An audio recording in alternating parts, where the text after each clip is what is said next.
Numunezero gusura kubana mwese bakunze ibiganiro bya HTV ndabaramukije ndabaye kandi nikaze mu kiganiro c'Intahe ni kiganiro turabira hamwe ivyo umwami Yesu ari karakora ivyo yakoze nivyo akiri karakora gushika nuno munsi mu buzima bw'abamwemeye ngababere umwami n'umukiza. Ivyo navyo ni vyinshi, hari habakiza ingwara, hariho abo ahamagarira mu bikorwa bitandukanye, hariho abaza gushinga intahe batubwira ivyo umwami Yesu yabakoreye bikomeye mu buzima bwabo bitajanye no kiza ingwara canke ibindi bintu, ariko ibindi tangaza bikoreka mu buzima bw'yizeye umwami Yesu ni vyinshi ntawo bidondorana n'uwo bimara. Nico gituma imisi yose Tubazanira intahe nshasha. No musi dufise intahe nshasha, ni intahe y'umuntu muzi, bamwe muzi abandi mutamuzi, ariko mu kanya batamuzi muca mumenya. Ni Pasteur Onesphore MANIRAKIZA wo mwishengero Shamah Temple Fellowship. Uwo nawe numwe mu bahamagawe na Yesu kandi numwe mu bakunda Kristo. Uwo nawe kubari basanzwe bamuzi ariko arigisha, ahora yigisha kuri televiziyo ya Heritage canke kubari bamuzi mu kibano nk'umupastori gusa. Uno munsi tugomba turabivyishi kubijanye na Pasteur Onesphore. Pasteur Onesphore ninde? Mbega n'umuntu yakuze azi Yesu canke yagiye menye Yesu? Uko bamenye na Yesu vyagenze gute? Mbega nibihe bintu bikuru Yesu yakoze mu buzima bwiwe adashobora kwibagira? Mbega afise ivyizigiro bihe? Ivyo navyo byo bwamukurikiye mu ntahe yacu, tunagira ko tumwakira tubaye ikaze cyane mu kiganiro cacu. Murakoze kubwo ubutumire mu kiganiro canyu. Mwakoze cyane kwita ubutumire bwacu, umwami Yesu abahezagire. Amen. Dutangure ni kiganiro cacu twibwira abariko baradukurikira, mbega Pasteur Onesphore ninde? Yoba yakuze mu buryo buhe? Mbega nibiki bikuru biranga ubuzima bwiwe? Murakoze. Pasteur Onesphore no Murundi, nkuko mwumva avuga ikirundi. Yavukiye mu Burundi kandi nibaza ko atakwezi kurenga aramara inyuma y'u Burundi. Yabaye mu Burundi imyaka yose, afise imyaka 53. Hanyuma akaba yavukiye mu muryango usanzwe nkuko abarundi batari bakeya bavutse wo mu misozi, muri Muhuta, Bugarama ya Muhuta, muri Bujumbura. Hanyuma Pasteur Onesphore umwana wa gatandatu mu muryango. Hanyuma nakuze mfise abo tuvukana turi 9, mugabo hanini mu muryango wacu bari abakobwa benshi, mu muryango w'abahungu bakeya. Hanyuma yego nuwo, hanyuma akaba yarize amashure mato ariga nayisumbuye muri lycée mu Rumonge kuva mu yindi gushika mu 13. Hanyuma agahava aja muri kaminuza y'u Burundi aho yize ivy'amategeko. Mu nyuma kuko umuhamagaro ahava abandanya n'ivy'indoramana. Hanyuma acayinjira mu by'ibikorwa vy'Imana imyaka 22 iraheze atakindi gikorwa akora atari ivyo bikorwa vy'Imana kuva hejeje amashuri y'amategeko agaca abandanya n'ibindi.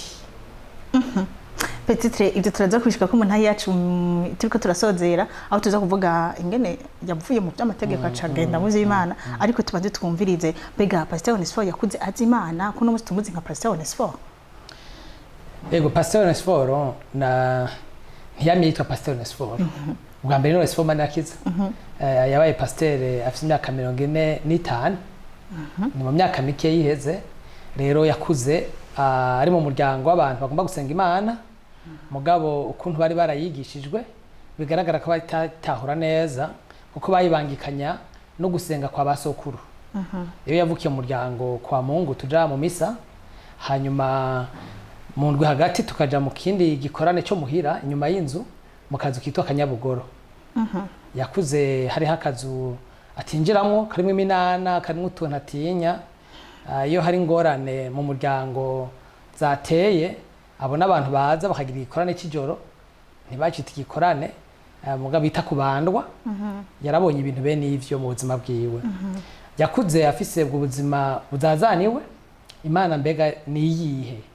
Mbega ni imwe tuza gusenga kwa Mungu mu gatondo bakatubwira bahavuye bampa n'izina ryavyo na Onesphore ho ryavuye, canke ni iki kindi kintu dusenga tutazi ku mugoroba kubera ubwoba bw'imfu bw'imirimo itariko iragenda neza, cyane hari ibibazo by'ikibano kirimo urwanko, kirimo n'imfu n'uburozi. Rero yakuriye muri ubwo ruhagarara gushika ku myaka 15. Hanyuma myaka 15 hari muri 87 haba igihe cuko bihurana nuko abantu bakora dusengera. Imiryango yacu tuvukamwo yari yaranse kwakira ubutumwa bwiza, kandi ababanyi bacu bari baramenye ubutumwa bwiza, byari bigoye ko batwegera ngo batubwire ubutumwa bwiza. Bace bakora ikintu kidasanzwe, twakimenye dutevye, bamara igihe badusengera. Boba ngo bamaze imyaka 3 barara ku misozi rimwe kundwi basengera mwebwe gusa, basengera imiryango yacu, twebwe n'imiryango y'inshuti zacu bari bagoye kumvugira ubutumwa bwiza. Rero ico gihe 87 habaye ikanguro ridasanzwe, aho Imana ikora ibitangaza, abo muri twebwe mu miryango yacu tutigeze tubona nk'abana bagendagenda ko bari bimuga, tubabona bagendagenda aja gusenga. Iyo nkuru iramamara, abantu baja gusenga kubera ivyo bitangaza Imana iko irakora, mugabe cyabijyanirana no kwemezwa ivyaha. Utuntu dukeyi ba warize muri kwa kuntu baja gusenga ku rusengero, hanyuma mu nyuma ukaja gusenga mu bindi, utwa baba warize twose duhinduka dukomeye. Nk'emu yaratwemeza ivyaha. Ndibuka ko umuryango wacu twakiye dukizwa twese, kiretse abavyeyi nibo batevye, ariko abo tuvukana twese twaciye dukizwa. Nuko yaje kuri Yesu afite imyaka 15. Afise imyaka 15 niho haba kwemezwa ivyaha, arumva uwo Yesu yamubambiwe ndetse aranamwemera mu buzima bwiwe. Mbega dusubira inyuma gato, imbega twiko turavuga ku bijanye n'ingene bamwise amazina Pasteur Onesphore, bamwise Manirakiza Onesphore. Haba hari igituma bakwise Manirakiza kandi baja muri vya bindi twatangurirako? Ego, hari kuntu iryo zina barinyise irya mbere kuri Onesphore. Bene Manirakiza ndarivaho ikintu. Onesphore nuko padiri atakunze izina abavyeyi bari batoye uwo munsi. Bari bantoreye Jean Bosco, baca bahurirana abantu benshi batoye iryo zina. Padiri rero yaba yatekanije amazina y'abatashoboye kuronka amazina, baca bantorera Onesphore. Mu nyuma ubunigi vya Bibiliya ndarikunda gose, bwari ubuhanuzi bukomeye, kuko Onesphore n'umuntu afise akamaro, umuntu atanga imfashanyo canke agira akamaro. Manirakiza naryo nuko navutse 72. Mvuka ku munsi wa mbere intambara iba kwa 6.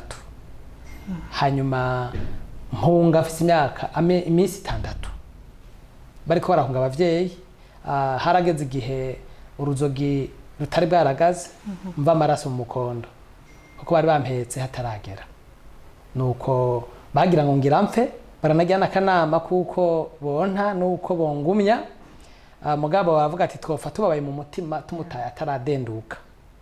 Nuko rero banjanye barashikiye bahungiye, babona simpfuye, bati yemwe Imana irakiza. Manirakiza rero jewe rinyibutsa ukuntu Imana yanzigamye nkiri umwana. Mbere ivyo nkuze igihe Imana yampamagara nge mpava ndabibashikirako, ayo majambo Imana yari yakoresheje, kuko yantahuje yuko je napfuye ngifise iminsi 6. Ubuzima mbamwo rero ni inyongera. Amen. Kandi iyo nyongera sindayibaho ku bwanje, ndayibaho ku bw'Imana. Yego. Amen.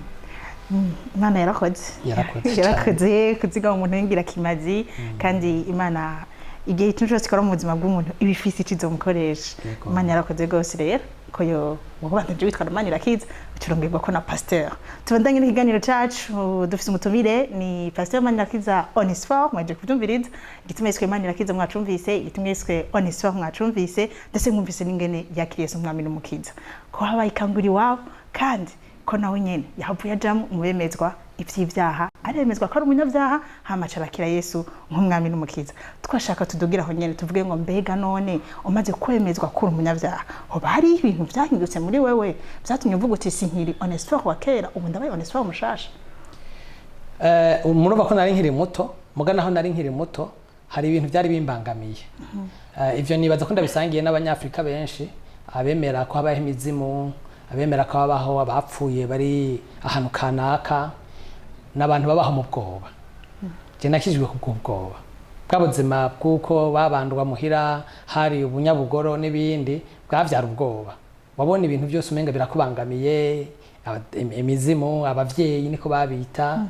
Ikintu cya mbere cyahindutse muri jewe n'amahoro. Kandi si jewe ndi umwe nabo turi kumwe mu muryango. Abapfumu bari mu kutumara baturira ibyacu. Watinye ibintu byose ukumva kuba twari tubangamiwe. Novuga vy'ukuri igihe twakizwa wamengura bangamiwe n'isi yose. mugabo Yesu aje mu bugingo bwacu tukizigira ko twizeye umuntu akomeye arusha inguvu ivyo bintu byose vyari vyadusinzikaje twabanje kumva amahoro mu mutima kubera ivyaha bivuyeho ubu naho ndabitahura muga kandi twizigira yuko atakintu kitubangamiye ico ni cambe ca kabiri nari nkiri muto nivyo mugabo yari imyaka yuko abantu baja mu buguruguru no mu busazi jewe kuva ndi muto kuva nkijijwe naciye mbaho ubuzima bw'umuntu agomba Imana bw'umuntu arondera Imana je rero novuga ko nagize ubuyabaga mu vy'Imana je rero nararinzwe ibintu byinshi byabangamiye abakiri bato ntiwobimbaza ayo makuru ntayonzi kuko mvuye muhira nkaja amashuri yisumbuye hamwe abantu bisanzura nari nsize abavyeyi muga mwe yaratwake tujana aca mbere umuntu ancunga je nagumye ncunzwe n'ubundi acunzwe mugabo sindavyidogera abavyeyi twarabidogera muga mwe nitumwidogera aducunga neza rero ayo mahoro mu mutima ivyo vyizigiro uko kubaho utaba mu vyaha ukabaho mu mahoro ntunyoteregwa isi inzo nzoga jewe nta kiyeri nigeze mpeza mva nari nkiri muto nari maze kugihonja iyo nyota idahera y'ibiboreza iyo nyota idahera y'ubuhumbu iyo nyota idahera y'iki byatwara abandi je mba ndabikingiwe umva jewe ntamerewe neza amen nibaza ko ari inyungu zo kwakira Yesu ngamwe mu kizakiri rwose cyane yego ni inyungu zo kwakira umwami Yesu umuntu akiri muto kuko impemu yaracagumana nawe akamuzigama akamurinda ivyo abandi babona ko ari by'umunezero akayibona ko ari uruhombo hama akabandanya kurikira umwami Yesu yumva mwizige kandi amukunda gose kwa Pasteur Onesphore twavuze ikijanye n'ubuzima bwiwe bwo kwakira Yesu umwami no mukiza mbega amashure yoyo mu mashure byari bimeze neza mwarabandanya mwiga mumenya byagenda gute amashure jewe kuva mu ya mbere yaranyorohera mugabo yarangoye ngeze mu ya gatanu vyava aho nari yindi abarimu ntibari bameze neza nkumbure na jewe nari mfite intege nke mu biharuro byaratumye nagicya kintu c'amakonkuru bakora mu gihugu byantebeje mu ya gatandatu ariko kuva nja mu yindwi ntivyigeze bingora sinabi imbere cyane muga nagiye guheza amashuri yisumbuye ndo wa mbere uko natera imbere nkava mu biharuro bindemera niko vyagenda neza muga icyo nto kwibagira amashure nuko je abavyeyi bari barambuje kubatirizwa gihe nakizwa muva kuna natije mu ya gatandatu hanyuma ndasaba Imana nti ndagusavye menye kugira nde kubatirizwa ko kera ugiye mu yindwi wowe uhindutse umugabo naho bakiri muto bacha bakurespecta bakubaha kunginga ufashe ngiye mu mwaka w'indwi kuko nari nabisavye Imana ndanayisezeranira yuko ninamenya nzoca ndayikorera ishatse mbere noca niba ko nabibwiye nti ngurana nje mu yindwi nje muri soko ngurana nimba ntagenewe kwiga nje kwibatirizwa gusa hanyuma nimba utangeneye kwiga nce mvayo nyobeko ndibuka ko maze kubisenga ivyo Imana yambare ati sindakugaranye ndakugabiye mugabo uzonkorera ndakugabiye mugabo uzonkorera rero navuze ko amashuri atangoye ntiyangoye sinari w'imbere cyane mugana ngiye guheza ndo w'imbere kuko Imana yaramfasha mugabo muravyumva na cyane cyane iyo wize uzi Imana ukaba vy'ukuri wumvira uranunguka kuko twize mu gihe cy'intambara abantu basamazwa n'ibiko biravugwa mu gihugu wewe ufise amahoro mu mutima utekanye wasanga ari wewe wize wenyene ugahava usanga ari wewe bitoye cyane kurusha abandi yego murakoze cyane tubandanye n'igisata cyo kwiga mwavuye mubandanya amashure yisumbuye murayaheza muriga n'amashure université kaminuza kugana kaminuza y'u Burundi twashobora kumenya ivyo mwize muri kaminuza y'u Burundi kubirika mwize ivyo mwari mwumva ari byo mushaka gukora no muzi jewe mpejeje amashure yisumbuye hageze gutora ivyo tuzokwiga nari nasavye ko no kwiga ivy'amategeko nk'icambere kandi nakigomba kuva nkiri mu ya gatandatu nari narakunze abacamanza ndakunda abacamanza baba bato bato canke bakuru ku bintu vyanje mu makaye yanje nama nandika ko ndi maître Manirakiza yari indoto gose nari mfise mbere nari napanze ndi mu y'icumi ko no kwiga amalettre indome kugira nzo kwige droit canke ni gesta kugira nzo kwige juridique yari indoto y'ubuzima ariko ngiye kuyaheza amashuri ya droit niho umuhamagaro namaze kwakira umuhamagaro nagiye muri kaminuza nzi ko Imana izonkoresha tuzokorana mugabo narigira ngo nzobibangikanya uwo mwuga n'ibikorwa vy'Imana mugabo ngize mu ya gatatu niho natomokirwa neza yuko naho ngira mpeza amashuri nta kazi nzosaba kerekeye ibyo by'ayo mashuri, nzoca nkora ibikorwa by'Imana. Icyo gihe mbere hari igikorwa nari namaze gutangura nkiri muri kaminuza, icyo nakoze mvuye muri kaminuza. Mbere yuko tuja ku bijanye n'umuhamagaro, muri ubwo buzima bwo kwiga, muri ubwo buzima bwo kugendana n'Imana mu mashure, mu kibano, mu gusenga, mu kuganira n'Imana, ariko naguhamagarira gukora ikintu kanaka, hari ibintu wibuka byakubaye ko bikwibutsa ubukuru bw'Imana, bikwibutsa ico Imana yakoze mu buzima bwawe udashobora kwibagira, uwo tubwira uno munsi? Nibuka yuko je Imana kuva mbatirijwe muri za 1990 kumva ko natevye kubera umuryango bantebeje, natanguye kurota. Imana yataye kuvuga nanje nkiri muto, ikanyereka indoto ndagiye, ikanyereka ibintu bene ivyo, kandi bakavuga ati iyo rose uragiye ni ibintu vyerekeye ubwungere, ni ibintu vyerekeye kurongora.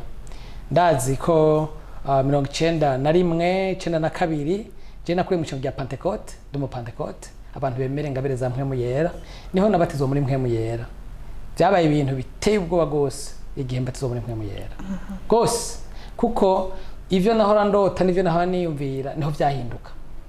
Jewe umuntu asanzwe arota nk'abarundi yiyumvira ivy'ikirundi byace bihinduka, niho Imana yatanga kunyereka ibintu byo muri kazoza byo kwikorera, itangwa kunshira mu mutwaro w'abayize ubutumwa bwiza w'abahona, nkagira ngo bizoguma gutyo. Mugabo ngiye guheza amashuri yisumbuye 96 ni Imana yambwira yuko inkeneye ko no ikorera, imbwira mu majambo ntumva mugakomeye.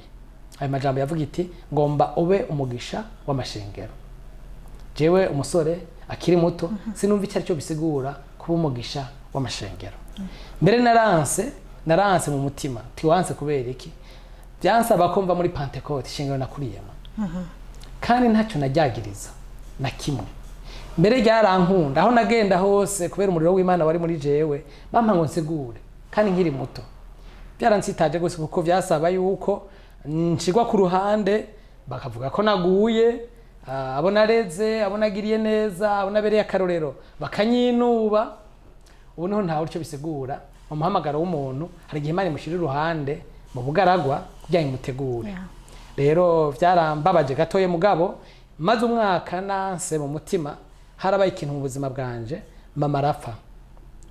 Muri icyo gihe cyo gupfa kwa mama niho ryajwi nari naranesheje ryanesha. N'Imana ntahuza yuko ubuzima butitavye umuhamagaro, ubuzima ari buto. Mbonye mama apfuye yari nk'isi yubamye, mbona ko ubuzima ari buto cyane. Ntahura yuko ubwo buzima buto yidufise utabubayemwe mu vy'Imana igomba ubu bwononye. Naho naca nduza amaboko ndavuga nti Mana, naho bisaba ko nankwa ngawa nkengerwa ntatahurwa, ndemeye gukurikirana ivyo bintu ntumva iyo bizonshikana ivyari byo. Ibintu tumva mugabo urabikoremeye kubikurikirana. Mbega biba byoroshe gukurikira ibintu tumva, bigenda gute mu majambo make? Gukurikira ibintu tumva ico gihe ntavyo numva ingano bisigura, mugabo nkuze ndavyumva. Nivyo bita kwizera. Ntidutegeza gutahura ivy'Imana duhamagariyemwo, twizigiriye ituhamagaye. Ni nko kwa Aburahamu avuye iwabo, nta gihugu agiyemo bamubwiye, yamubwiye ngo agenda nk'utazi iyaja. Icyatuma agera cyari giki? Yari yizigiye yamubwiye. Rero Imana nikubwirira rimwe byose, ikubwiye ngo uzomugisha w'ishengero, wowe muvyo bisigura iki? Mu by'ukuri ntivyatahurika. Mugana narumva ko ari ikivuze, nkumva ko hari ivyo yibikiye vy'idonido izompishurira uko ntera intambuko nje imbere. Ntivyoroshe, na niho igipimo c'umuntu ahamagarwa mu muhamagaro kiri no gukurikira utazi yuja, mugabo wizigiye waguhamagaye, wavuganya nawe. Umuntu avuga ati nzogenda ndabitahuye, ntaba yizeye. Ugera utabitahura, mugabo wizigiye uwakubwiye. Twavuga yuko kwizera ari urufungurudo canke ari twavuga gute arakabanga ko muhamagara cyane gose. Nta muntu ashobora kugendera mu nsinzi y'umuhamagaro wiwe atizigiye ivy'Imana yavuganye nawe, atizeye Imana kwizokora ivy'Imana yamubwiye. Mbe mu Baheburayo 11:6 avuga kuko utizera Imana ntashobora kuyihimbara, kuko igomba yuko umuntu ayisenga amenya kwiriho kandi gahimbera abayirondera. Rero ntibikunda ntuyikurikira kubera wapanze akarere, oya wapanze akarere ntuba wizera kandi ntibishoboka cyo gituma mbere benshi badatera intambuko mugabo uyikurikira ukorera ati mbega aho wadutse mu biki nizigiye yambwiye kwiza iyo tugiye naho ndahazi do nido ndazi ko tugiye hano kanaka kubera iki yambwiye tugende ahandi irahazi ndayizeye nzorindira gushika dushikeyo. Amen. Tukiri kuri nyine kijanye n'umuhamagaro Pasteur Onesphore Imana imubwiye ngo uzomugisha w'amashengero. Yarizeye aravuga ati okay Imana izoyambwiye ngo nzomugisha w'amashengero muga ntavyo mbona mugabo yambwiye kandi umugisha w'amashengero nimba uri ku kilometero 50 je nkabandi ngaha kurizeho aha hagati sinzi bizohaca hagati rero hagati yiwo muhamagaro hoba haciye ibiki hari ibigoye hari ubuzima bwiza hari iki aho hagati y'igihe bane vugana nanje n'igihe bizoshikira noba ndakubwira mbere yuko kugira mbone neza ivyo yambwiye ko bigomba biriko biraba hatanguye bike byagitwaye imyaka 20 yego ndiko ndagenda aho hari 98 97 natanga kubona neza mbaye pasteur ntanguye gukora ibintu bigaragara abantu bakemera hari igihe namaze igihe nkora ibintu je nemera ndi umwe abantu batabibona batavyemera je nkumva agaciro k'ibyo ndiko ndakora ntagire numwe abihaga agaciro natanguye abantu bakagiha agaciro nkuko nanje ndabiha agaciro mfite imyaka 45 yari yampamagaye mfite imyaka 25 imyaka ingahe 20 hagati yaho rero ni urugendo rwo gutegurwa ubwa mbere muri kamere yawe aho wiga kwizigira Imana aho harimwo inzara harimwo ubukene harimo kudatahurwa harimo kwankwa ivyo byose byarambaye ko nk'imyaka ishika 10 mbere narageze ahantu kubera gukora ibikorwa by'Imana ntafunguye neza nkorora amaraso nkadafa amaraso ngiye kwa muganga barambwira bati we nta ngwara nimwe urwaye bofungura nabi gusa narinzi ico bisigura nakoresha ingufu nyinshi muga ntarose fungurwa zikwiye aho nigihe atanumwa kubabaye atanumwa avuga ati bya n'umusazi ni mumureke turabe iyo bizotera bija niwe yiyimye akazi aho abantu bose batagutahura womenga Imana yakugiriye nabi mugabo naho hantu nyene utegurirwa wega kwizigira Imana wega kubona ikora ibitangaza ihugaburira mu buryo bw'ibitangaza wega ingene izana n'abantu bagufasha atawe warondeye ukagwa mu gahundwe mu bandi wiga ingene ishitse amasezerano ama contact yose wari warishizemo yakufye ikazana ibyo ukora n'ivyo bintu mu byo kuri aho ni cyambere kwiga aho nigihe kameremere yawe ihinduka cya kabiri ni kumenyera mu bikorwa kuko abantu Imana guhamagariye kure ubona igicapo c'umuntu yamaze gukomera mugabo ntikubwire ryari aho uzokomerera naho Imana yacinjana mu ishengero rya mbere ryo shengero rya mbere bya binini natinya bimbako baca bagwana umwaka udaheze ndatsitara naho naja muri groupe bic universitaire ngategurwa ku murongozi nkagira ibikorwa bito bisanzwe ubiravye bidasa na bya binini Imana yambwira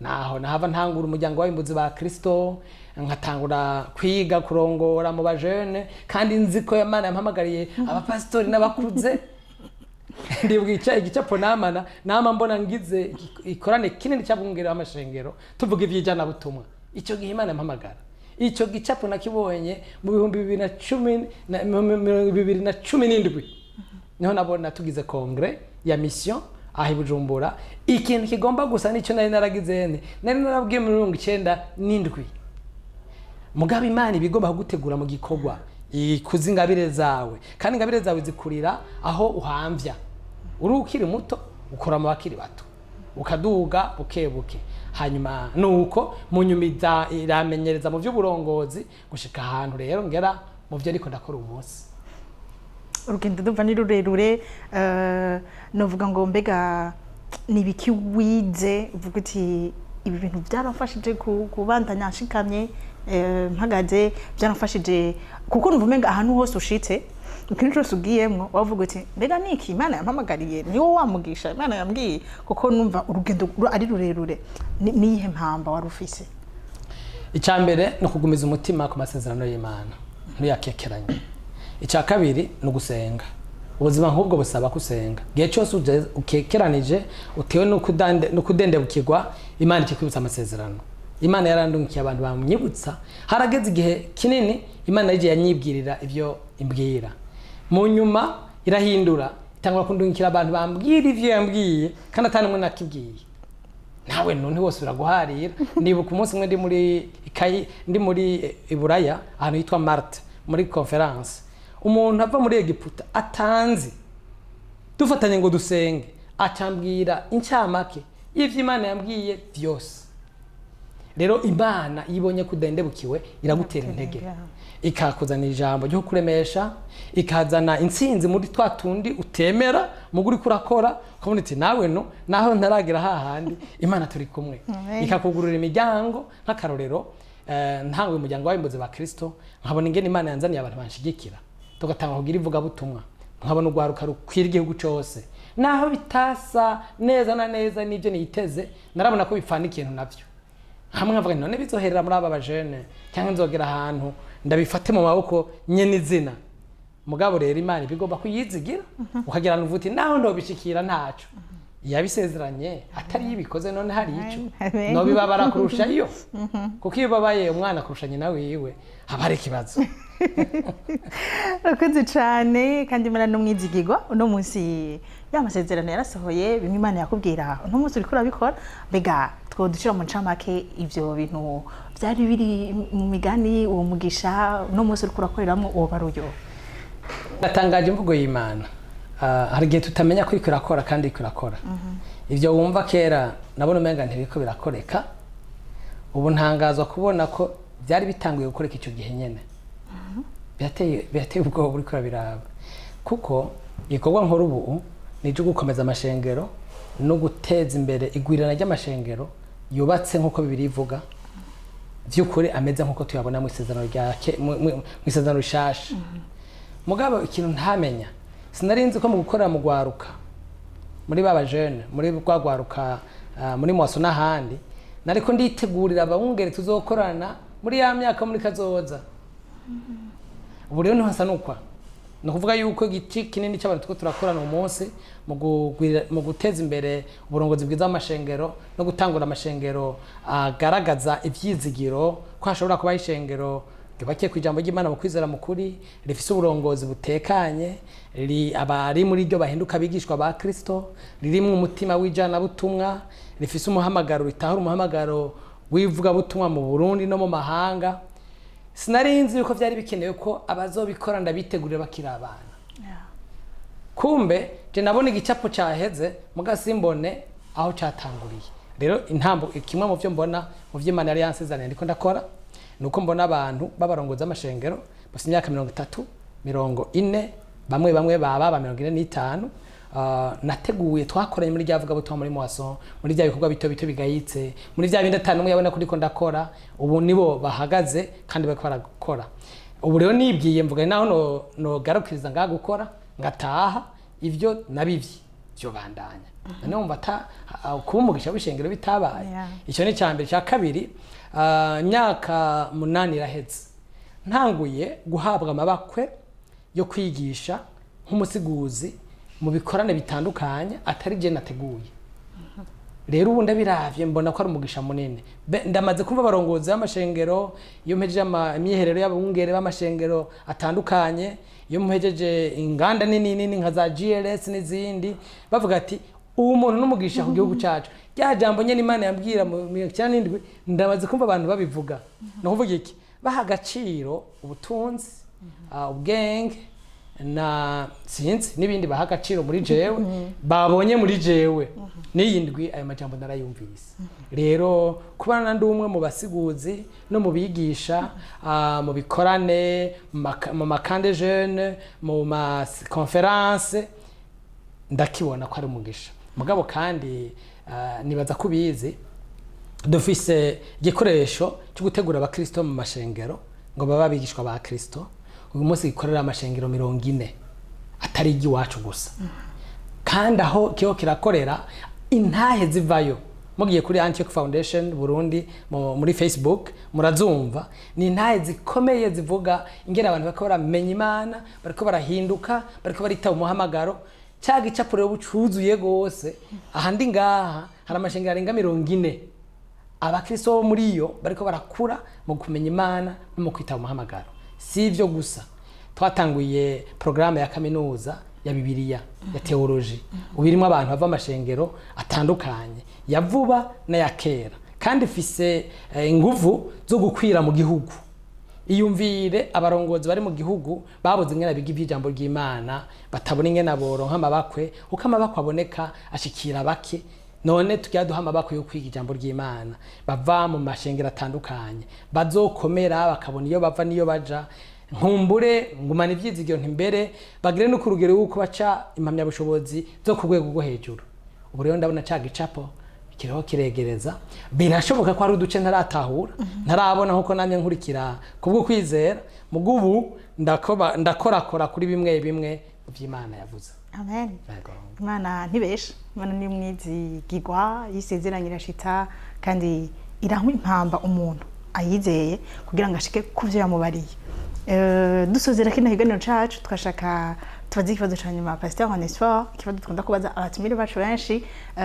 Iyo umuntu aravye ivyo Imana yamukoreye uno munsi mushitse muri aho twovuga ngo muguma mubiraba mvuga muti ibi ni vya bindi reka ibi vyo bari vyo mugabo kavuga ati nivyo kweri reka uburyo Imana yabikoze buratangaje gose mu myaka 20. Ibindi bya bindi nayo bya bintu byose nasekana navyo byimwe byose bigoye nayo niteze kuba hibi. Imana irafise ahantu henshi yagira gucisha. Uno munsi urashitse ahantu uvuga ati nukuri nkuko mwaje kubivugira ati unaho nogenda ndabibona, naravyumvise, narabibonye, n'abantu barabimbwiye. Dushaka kumva nibihe bindi vyizigira mbega Pasteur Onesphore iyo Mana yakoreye, iyo Mana yabanye nayo, iyo Mana yamubereye umwizigirwa, iramugumya, iramufata, iramugenza uko ishaka, iramutransforma, iramuhindura undi muntu no musari arafite ivyizigiro fude kuzobona nayo. Mbega abayumva amerewe gute ivyo bintu vyumviriye? Jewe niyumvira ivy'Imana yakoze ndanezerewe cyane kuko sinamaramaye. Bari barakekeranije ko nasaze ntibanyumve, ubu barategwa intege babonye ivy'Imana yakoze. Mugase ivyo byari bindi agishinga. Umwanya wanje ntiwatakariye ubusa. Novuga nka Paulo nagwanye intambara nziza. Urugendo sindarurangiza mugabo ndarurembeje hashoboka ko ari imyaka iri imbere yanje zobandanya nkora muguru urugendo canke higanwa ndarirembeje. Hanyuma sinkekeranya ko niteze igitsibo umwami wanje azoma. Mugana ngo barakubwire mu muhamagaro w'iwanje sinigeze ntegwa intege cyane nkurikirana igitsibo, kuko igitsibo ndazi yuko ikimita kimpa nsonikwa n'urukundo rw'Imana kubw'ivyo yankoreye no kubwo ikiri numva ivyo yambwiye ndabikoze ari iteka. Muga ndazi ko kubera itunganye idakizangondagonde itarenganya n'igitsibo kirahari. Rero numva ntangarirwa wizigwa bw'Imana yishitsa ivyo yavuze kandi ishobora gukora. Muga kandi numva nezererwa n'ingene ivyo niteze mu Burundi. Genda umuntu yiteze kubona ikanguro mu Burundi, niteze kubona amashengero mazima, niteze kubona igitutsi dutukwa by'ubujagare biri mu mashengero ntibizohera kuko vyamyeho muri kahise, mugabo bizogabanuka ku rugero runini. Niteze kubona abarundi bajana ubutumwa bwiza amahanga kuko ivyo nivyo namye ndindiriye. Ubu rero ntibikiri ivyo ndindiriye, baza bariyo. Ubu ngwana ngo mbega no bafasha guta bashitseyo, bagiye nk'impunzi, bagiye nk'abagiye gukora ubuzi, bamwe bari muri Afrika, bandi bari Buraya. Ubu nitegura niyumvira ibitabo no kwandika, ndabaze kubagirira ingendo ndabagendera, ndiko ndabona ivy'Imana yavuze biba, mugabo niteze kubona biba ku rugero runini. Murumva yuko naho ryohewe ndicyafise ishaka. Umwe kwa Karebu yavuze ati ishaka nari mfite tukiva hahandi n'ubu niryo mfise. Ndicyafise ishaka kuko ari ibintu byinshi mbona bitarakoreka. Ndabona ibintu vyerekana ikizere, mugabo hari intambuko nini kugira ngo tugere ku mashengero akomeye arimo abarongozi barondera inyungu za Kristo, batarondera inyungu ziwabo, ivyo kugwana bigaca bireka, kugira ngo turonke ubutumwa bwiza bwinjire mu mico ibi binyoma ibi biturire urugwanko ubona aya macakubiri ari mu gihugu yabaye mu bantu nivyerekana ko ubutumwa bwiza butanyengetereye abantu ibi rero bitarahera nguma ngwana nibaza yuko jewe nzogodoka gusa ntibizoba vyahetse. Amen. Urakoze cyane wakoze kudushingira intahe duhereze ikiganiro cyacu twashaka twumvirize Pasteur Onesphore twumvise les patients zo mu buzima bw'imwemu twumvise n'uno munsi kakiri karagwana kandi hariho ishaka gifise kumwe kwa Karebu mugabo musozima busanzwe Pasteur Onesphore akunda iki?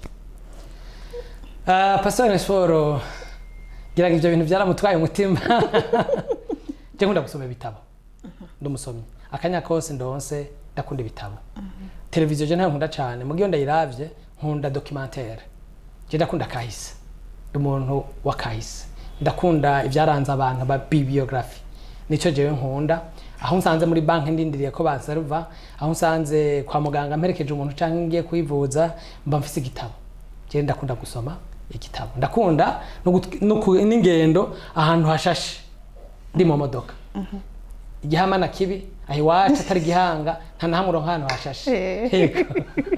Urakoze cyane kandi twashaka kumviriza Pasteur Onesphore arubatse mbega inyuma y'ubuzima bwose urumva afise ibintu amihigo arimwo afise ibintu aguma yandika afise ibintu aguma asoma aronka umuryango umwanya w'umuryango jewe ndaronka umwanya w'umuryango nivyo nka jewe nyene kuva nkiri muto mfise imyaka 35 niho natahuzwa ibanga nibaza ko abatari bakiri bagora yuko umuryango uzi imbere ibikorwa hari mu ishuri rya Bibiliya byarahinduye ubuzima bwanje gose ubu rero ibikorwa byose wumva ariko ndavuga bizi inyuma y'umuryango wanje novuga Pasteur Onesphore niwe yitwarira abana ku ishuri naho bafite umushoferi ntamutuma kiretse iyo vyagoranye yamasangira nabo saa sita abo bose n'ubushikanye imyaka 200 barasangira hanyuma nigakataha saa 2 y'ijoro saa moya imodoka yiwe bigeze mu micungararo n'ababanyi bariko baranyumviriza barabizi kandi barabishingira nabi. Urakoze cyane duseze ikiganiro cyacu cy'uno munsi c'intahe yariryoshe gose nibaza ko yafashije abatari bake bakora dukurikira kandi dushimire cyane Pasteur Onesphore ku bintu atubwiye byingira kimazi kandi twizera ko bizofasha abantu bazokurikira kino kiganiro. Hari abantu bashaka ko bacitse intege Imana yahamagariye ibintu bidasanzwe hari abantu Imana ishaka ko yarabwiye ibintu bakumva umenga biga bintu kweri biragoye mugabo avyumvise Pasteur Onesphore imyaka 200 arindiriye yihanganye asenga yizigiye Imana uwizigira Imana ntazomaramara njambo ry'Imana rirabivuga tubashimire cyane umwami Yesu abahezagire. Naje ndabashimiye ko mwamaye akajyo kumugisha waba abantu bose byasezerano no buri korera shika kuko ndazi kwino ntahe hari umwene data iteye intege yibutse ko Imana ni yawe bisigura ngo ni Imana ishitsa ivyo yavuze. Amen. Imana irashitse ivyo yavuze Imana ntibesha ifa ko bari babivuze ntibesha imyaka yohera iyindi yohera ariko iguma ari umwizigirwa tuyomeko tuyigumeko. Hari umuntu umwe yavuze ngo ibintu byo gusenga washinga ibintu byo gusenga ko ari nivyo ngo reka tubigumemwo Imana n'umwizigirwa ntizigera iduta izokwama idufashe n'igihe twotemba ntituzoshikayo izoturamira isubiri tugarukane mu kibanza cacu isubiri twibutsa amasezerano yatubwiye isubiri dutera intege mu buryo budasanzwe dusubire tuhagurukana inkomezi kandi igihe ibyo byose bizoshika mu buzima bwacu tuzoyishima uko mwumvise Pasteur Onesphore n'umusakishima kandi arafise n'ibindi bintu ashaka gukora kandi mu buzima tuzoguma dushaka gukora gushika tugiye kuraba uwo Yesu yatubambiwe uwo Yesu yatwiguza amaraso y'igiciro kinini ibituma dukora ibyo byose sigitiye mwavyumvise sivyo dushaka kuronka muri nose simpera zidasanzwe ariko n'urukundo dukunda Kristo yadupfiriye n'urukundo dukunda uwo mwami Yesu n'urukundo ashira mu mitima yacu rubiragira ruguma rushaka kuvuga ngo mbega mwami Yesu uzoza ryari kutujana umwami Yesu ahezagire Pasteur Onesphore n'umuryango wiwe mwamwumvise mu buryo buramvuye mwumvise ko Pasteur Onesphore arakunda umuryango wiwe kandi ngo ivyo bintu byose akora mu ngo mwumvise yivuze umwanya munini kandi ngo byamutwaye umutima bizi nyuma y'umuryango wiwe. Muntu ukora dukurikira kuri #TV turagushimiye cyane ko nakurikiye ino nta kandi ino nta ikaba yagufashije uyisangize abandi bantu batandukanye uyisangize abuzi bariko baca mu bihe bigoye bizigiye umwami Yesu uyisangize abuzi bariko barakora afite ishaka n'umwete bashobora kubatera intege uyisangize abo muzinanyi bose kandi umwami Yesu azobiguhere umugisha. Mwakoze mwese mwakomara dukurikira ubuntu bw'Imana bugure mu ngo zanyu no miryango yanyu. Umwami Yesu abaheze.